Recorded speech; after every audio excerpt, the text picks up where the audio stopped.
Hello दोस्तों, आप सभी का फिर से स्वागत है मेरे यूट्यूब चैनल पे। और इस चैनल का नाम है जस्ट सिंप्लीफाई एंड नॉट सात्विक बाबा। आज जो मैं नॉलेज शेयर करने वाला हूँ वो गूगल फॉर्म से रिलेटेड है। तो जो लोग गूगल फॉर्म्स के बारे में जानते होंगे, बहुत सारे लोग जानते होंगे, कुछ लोग नहीं जानते हैं, उनके लिए भी इन्फॉर्मेशन है। तो गूगल फॉर्म्स को आप यूज़ करके बहुत तरीके के फॉर्म्स क्रिएट कर सकते हो। मे बी आपको अगर अपनी कंपनी का सर्वे करना है या फिर किसी और टाइप का सर्वे करना है, बहुत सारे सर्वे हो सकते हैं। तो वो सारे सर्वे आप उसके थ्रू क्रिएट कर सकते हो, डेटा को एनालाइज कर सकते हो। दूसरा ये है कि अगर आपको क्विज़ लेनी है, लेट से आपकी स्कूल है और बच्चे अभी स्कूल में नहीं आ रहे हैं, आपको ऑनलाइन क्विज़ लेनी है, तो बहुत आसान तरीका है। एक तरीका तो ये होता है कि आप खुद की वेबसाइट बनाओ और फिर वहाँ पे सब कुछ फॉर्म्स बना के खुद मैनेज करो, तो उसमें कॉस्टिंग भी होती है। लेकिन यहाँ पे कोई कॉस्टिंग नहीं है। एक गूगल फॉर्म बनाओ सिंपल, और आप उसको लिंक जो भी आपके स्टूडेंट उनको शेयर करो, वो आपका क्विज़ ऑर्गेनाइज हो जाएगी अच्छे से, और रिजल्ट भी आपके पास बच्चों को आप तुरंत दे सकते हो हाथों हाथ, अगर वो ऑब्जेक्टिव है तो। और उसके अलावा बहुत सारी चीज़ें, अटेंडेंस रिकॉर्ड मेंटेन कर सकते हो, घर के एक्सपेंसेस मेंटेन कर सकते हो, डेली रूटीन को मैनेज कर सकते हो। तो बहुत सारी चीज़ें आप इससे कर सकते हो। तो अभी जो ये फर्स्ट वीडियो है वो मेरा बिगनर लेवल के लिए हैं, जो लोग बेसिक सीखना चाहते हैं उनके लिए। फिर जब थोड़ा सा अपन एडवांस करेंगे धीरे धीरे, क्योंकि इसमें बहुत हाई लेवल तक अपन चीज़ें कर सकते हैं, और वो आपकी नीड के अकॉर्डिंग। आपको लगता है कि बेसिक से मेरा काम हो रहा है तो आप, तो चलिए बिना किसी देरी के अपन चालू करते हैं वीडियो। तो आज की इस वीडियो में आपको सिखाऊंगा गूगल फॉर्म कैसे क्रिएट करते हैं, और उसका डेटा जो आता है वो कहाँ आता है, उसको कैसे देखते हैं, कैसे एनालाइज करते हैं, रिपोर्ट कैसे बनती है, वो सारी चीज़ें अपन देखेंगे। चलिए शुरू करते हैं वीडियो बिना किसी देरी के। दोस्तों सबसे पहले हम ब्राउज़र खोल लेंगे और ब्राउज़र में हम सर्च करेंगे गूगल फॉर्म। तो गूगल फॉर्म ये ऑप्शन सबसे लिंक आ गया, इस पर क्लिक किया अपन ने। और आप चाहो तो डायरेक्टली भी यूआरएल को टाइप कर सकते हो forms.google.com के नाम से, forms.google.com। ठीक है, तो यहाँ पे डायरेक्टली ये स्क्रीन खुल गई। लेकिन अगर मैंने यहाँ पे लॉगिन किया हुआ है, अगर आप देख रहे हो तो मैंने लॉगिन किया हुआ है, इसलिए डायरेक्टली पेज खुल गया। अगर आपने लॉगिन नहीं किया होगा तो आपको लॉगिन करना पड़ेगा पहले। तो जैसा कि आप देख रहे हो यहाँ पे कुछ ऑप्शंस दे रखे हैं। यहाँ पे ऑलरेडी क्रिएटेड बहुत सारे टेम्पलेट हैं जो कि अलग अलग कैटेगरी के हैं। पर्सनल है, कॉन्टैक्ट इन्फॉर्मेशन, वर्क, एजुकेशन, बहुत सारे तरह के टेम्पलेट दे रखे हैं। तो आप उन टेम्पलेट को भी चूज़ कर सकते हो, लेकिन मैं आपको ब्लैंक से क्रिएट करना सिखाऊंगा। अगर आप ब्लैंक से क्रिएट करना सीख गए तो आप किसी भी तरह का टेम्पलेट खुद बना सकते हो। ठीक है, तो सबसे पहले हम इस ऑप्शन पे क्लिक करते हैं, ब्लैंक वाले ऑप्शन पे। तो यहाँ पे कुछ इस तरह का व्यू आपको दिखेगा, पेज दिखेगा वेबसाइट का।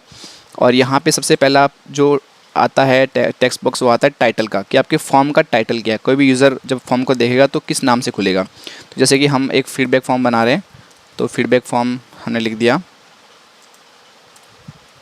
ठीक है, तो ये फीडबैक फॉर्म यहाँ पे आएगा टाइटल, और ये फॉर्म का हो गया डिस्क्रिप्शन, कि जो फॉर्म किस बारे में है। तो यूज़र को पता होना चाहिए कि भाई ये फॉर्म मैं भर रहा हूँ तो किस बारे में, तो डिस्क्रिप्शन यहाँ डाल सकते हो। ये ऑप्शनल फील्ड है, डालना चाहो तो आपकी इच्छा, नहीं तो कोई दिक्कत नहीं। और यहाँ से फिर अपना क्वेश्चन सारे स्टार्ट होते हैं।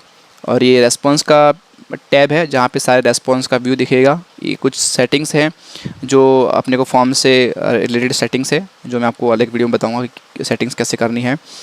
और ये थीम्स का ऑप्शन है, अगर आपको थीम्स कुछ पर्टिकुलर चाहिए, जैसे कि हमको इस कलर का चाहिए, तो इस तरह के आप ऑप्शन चूज़ कर सकते हो।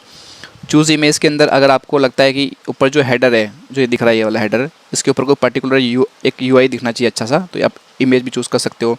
तो ऐसे यहाँ पे फ़ॉन्ट का भी दे रखा है, फ़ॉन्ट स्टाइल बेसिक, किस तरह आपको फ़ॉन्ट की स्टाइल लेनी है तो वो स्टाइल आप ले सकते हो। ठीक है, तो हम बेसिक से चलते हैं अपन और इसको बंद करते हैं। ठीक है, और ये ऑप्शन होता है प्रीव्यू का, कि जैसे कि आपने फॉर्म बनाया और आपको लगता है कि यार ये फॉर्म कैसा दिखेगा, तो आप इस पर क्लिक करके इसका प्रीव्यू देख सकते हो। जैसे कि इस तरह का प्रीव्यू आपको दिखेगा। ठीक है, तो अब हम इसमें जो क्वेश्चंस ऐड करते हैं, तो यहाँ पे बहुत सारे क्वेश्चंस के टाइप दे रखे हैं। जैसे कि आप जब चूज़ करोगे तो आपको किस तरह का क्वेश्चन पूछना है, short answer, paragraph, multiple choice, check boxes, drop down, file upload, user से कोई फाइल चूज़ करवानी है वो, linear scale, multiple choice grid है, जहाँ पे एक कॉलम आएगा उसमें कोई पर्टिकुलर लेवल होगा, उसके बेस पे मल्टीपल चॉइस आपको चूज़ करने हैं। चेक बॉक्सेस कहा गया, डेट का, टाइम का। तो जो आपको जिस तरह की नीड है उस तरह का फील्ड आप चूज़ कर सकते हो। जैसे कि अपन सबसे पहले अपन चूज़ करते हैं मल्टीपल चॉइस वाला। ठीक है, तो अब हमारा क्वेश्चन है यूज़र से कि आपको खाना कैसा लगा। ठीक है, तो हमने यहाँ पे ये डाल दिया। तो यहाँ पे ऑप्शन, ठीक है, हम ऑप्शन देते हैं यहाँ पे, लेट्स से कि गुड। यहाँ पे जब नया ऑप्शन ऐड करना हो तो यहाँ पे कर सकते हो आप, इसके ऊपर बेस्ट एंटर मारो, एक और ऑप्शन ऐड हो जाएगा, और बेड। ओके, सो ये अपने 3 ऑप्शन हो गए। तो यूज़र इन तीनों में से कोई एक ऑप्शन को चूज़ कर सकता है। तो यहाँ पे आप देखो नीचे कुछ ऑप्शंस दे रखे हैं यहाँ पे, कि अगर सपोज़ मैंने कोई ऑप्शन गलती से ऐड कर दिया तो उसको मैं हटा भी सकता हूँ, ठीक है। अगर मुझे कोई इमेज ऐड करनी तो इमेज को ऐड भी कर सकता हूँ, ठीक है। और ये ऑप्शन जो है वो है डुप्लीकेट करने का, कि मेरा जो नेक्स्ट क्वेश्चन है वो भी मल्टीपल ऑप्शन टाइप का ही है, तो मैं इसको डायरेक्टली डुप्लीकेट कर सकता हूँ। तो ये एज इट इज़ क्रिएट हो गया, और इसका कंटेंट मैं मेरे हिसाब से जो क्वेश्चन के अकॉर्डिंग चेंज कर लूँ, ठीक है। और अगर देखें अपन यहाँ पे डिलीट का ऑप्शन है, कि सपोज़ अपने को लगता है कि ये क्वेश्चन अब इसको में से हटाना है, तो अपन यहाँ से क्लिक करके हटा भी सकते हैं, ठीक है। तो हट गया यहाँ से, तो अपने पास एक ही ऑप्शन बचा। अगर आपको लगता है कि यूज़र का जो डेटा है वो कंपलसरी है कि यूज़र को एंटर करना ही करना है, तो उस समय आपको ये टिक करना पड़ेगा। तो यूज़र को डेटा फिल किए बिना वो फॉर्म को सबमिट नहीं कर सकता, ठीक है। कुछ यहाँ पे और भी ऑप्शन है जो अपन आगे वाले वीडियो में बात करेंगे।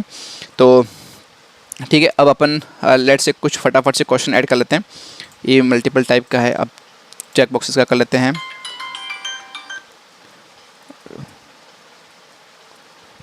लोकेशन जैसे कि हम डाल देते हैं,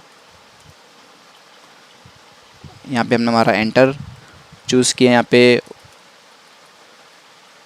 उदयपुर एंटर, यहाँ पे चूज़ किया जयपुर, ठीक है। तो यहाँ पे जो ये ऑप्शन है इसका मतलब ये होगा कि इन 3 में से यूज़र एक से ज़्यादा ऑप्शन को सेलेक्ट कर सकता है, ठीक है। तो इसको हम रिक्वायर्ड नहीं बनाते हैं, तो छोड़ो इसको, रिक्वायर्ड नहीं बनाते हैं। तो इस तरह से आप एक क्वेश्चन अपन और ऐड कर लेते हैं इसमें शॉर्ट आंसर का। तो जैसे कि हमने ऐड कर दिया कि यूज़र नेम, यूज़र का नाम क्या है, तो ये शॉर्ट आंसर में यूज़र अपना नाम दे सकता है, और ये रिक्वायर्ड फील्ड है, ठीक है। और जैसे कि अब दे दिया फ़ोन नंबर का, फ़ोन नंबर, ठीक है।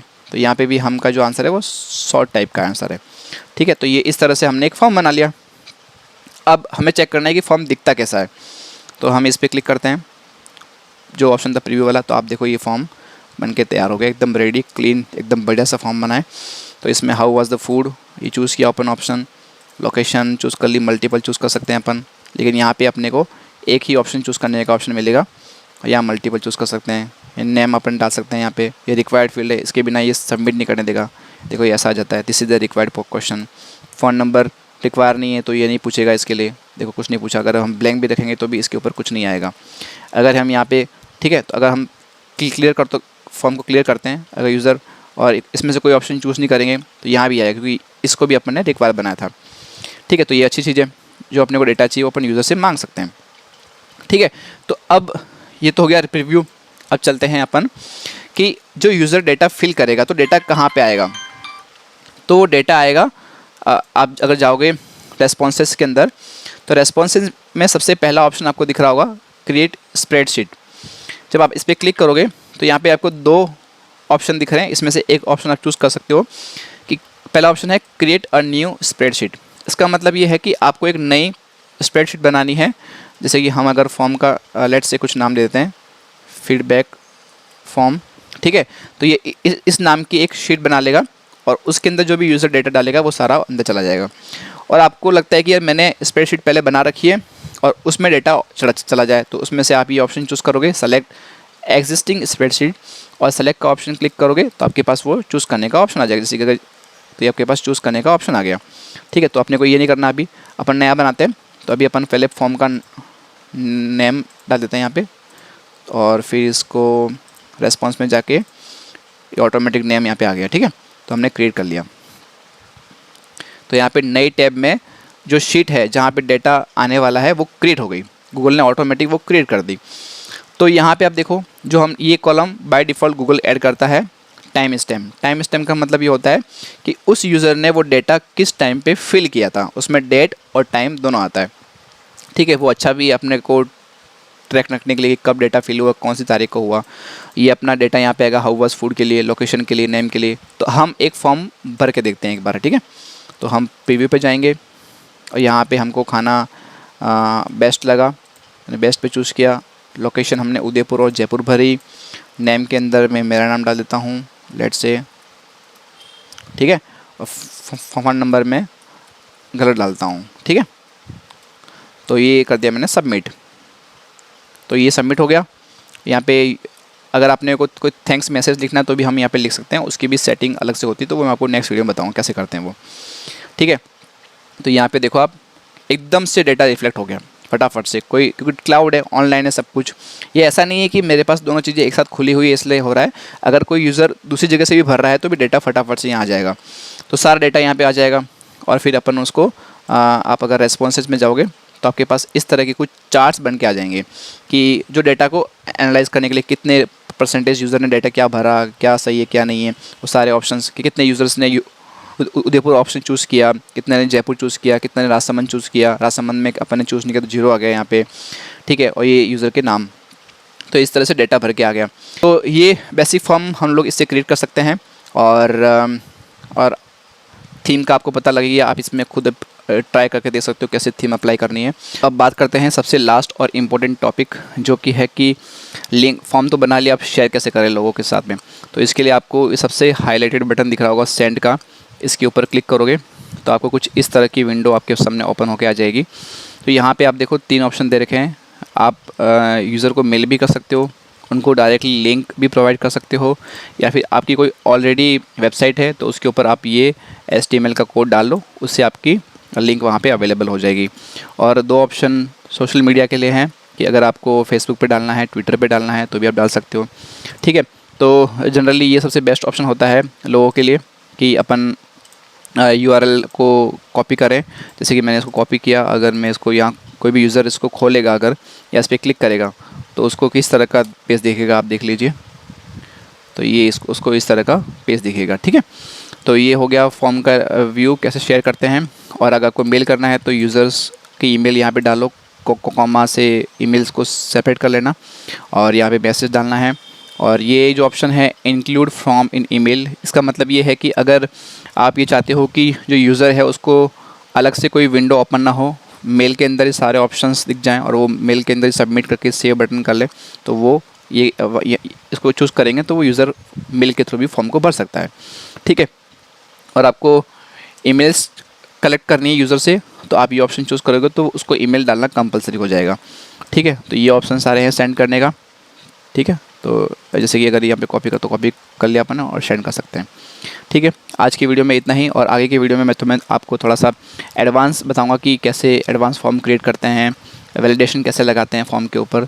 तो वो सारी चीज़ें अपन आने वाले वीडियोज़ में देखेंगे। तो वीडियो में आप इसकी सीरीज़ को देखते रहिए, और वीडियो आपको पसंद आया है तो लाइक करो, और आपको किस तरह की टेक्निकल नॉलेज चाहिए उसके लिए मुझे कमेंट करो ताकि मैं उस पर वीडियो बनाने की कोशिश करूँगा। और तो चलिए फिर मिलते हैं अगले वीडियो में। Thanks for watching.